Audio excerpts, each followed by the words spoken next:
Empowering Change, From Victimhood to Victory. Written by ChatGPT and Jedi Steve. Strength does not come from physical capacity. It comes from an indomitable will. Mahatma Gandhi. In a world where many in minority groups find themselves bonded by trauma, we need to shift our perspective. Instead of seeing ourselves solely through the lens of victimization, how can we embrace our inherent power and resilience? Why do we allow societal narratives to dictate our self-worth? As an African American, I perceive our adversity as a source of our reparations. The challenges we have faced have not only shaped our experiences but have also gifted us with profound wisdom, creativity, pattern recognition, and resilience. How often do we reflect on the strength derived from overcoming obstacles? What if we redirected our energy toward recognizing the power within adversity? Take, for instance, Claudia Sheinbaum, the female president of Mexico. Sheinbaum has faced significant challenges during her tenure, particularly in navigating the political landscape and addressing the pressing issues of her nation, including corruption, violence, and social inequality. Recently, her team's decision to position her as a victim of sexual assault may ultimately lead to her political downfall. While this move might yield short-term political points, it risks undermining her authenticity as a leader. Voters often hesitate to follow those who embody victimhood, seeking strength and decisiveness instead. Are we willing to embrace the idea that true leadership requires resilience over victimhood? By choosing to be seen as a victim, Sheinbaum missed an opportunity to hold her assailant accountable in a way that could spark a long-overdue conversation about sexual assault and the resilience of women. How might she have inspired others by confronting this issue head-on, transforming her experience into a catalyst for change? Forgiveness and accountability can coexist, as exemplified by the time Pope John Paul II met with the man who attempted to assassinate him. Instead of seeking revenge, he chose to forgive, illustrating that true strength lies in rising above personal grievances and fostering unity. How can we apply this lesson in our own lives and leadership journeys?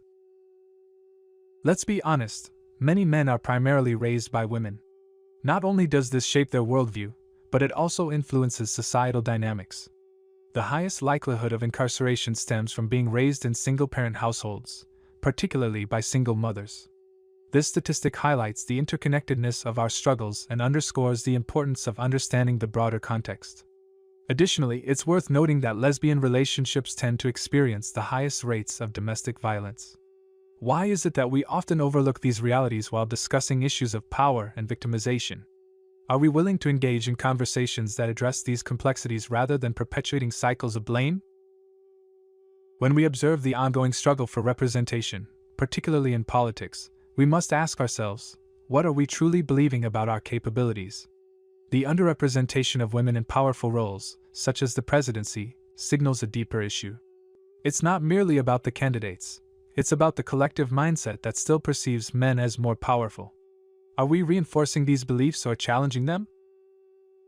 It's frustrating to witness how easily many individuals cling to victimhood, deriving validation from it. Yet, we know that whatever we focus on expands. Women, LGBTQ+ individuals, and African Americans possess incredible strengths forged through their experiences. How can we begin to celebrate these superpowers instead of allowing societal narratives to diminish them? Take a moment to reflect on the political landscape. When a female candidate like Sheinbaum faces challenges, she is often viewed through a lens of weakness, especially when juxtaposed against opponents who may not be mentally sound.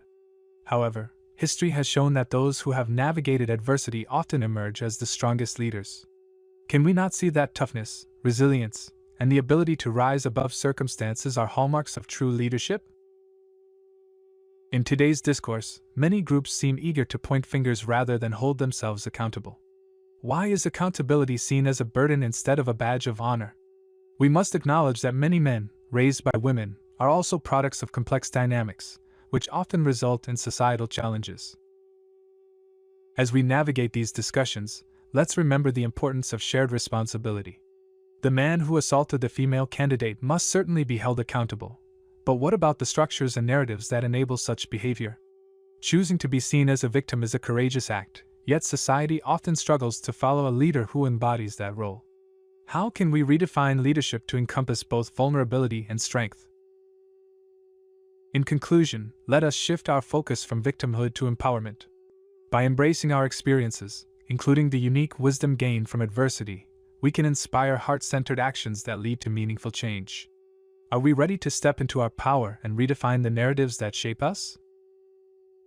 Jedi mode activated. What do you guys think?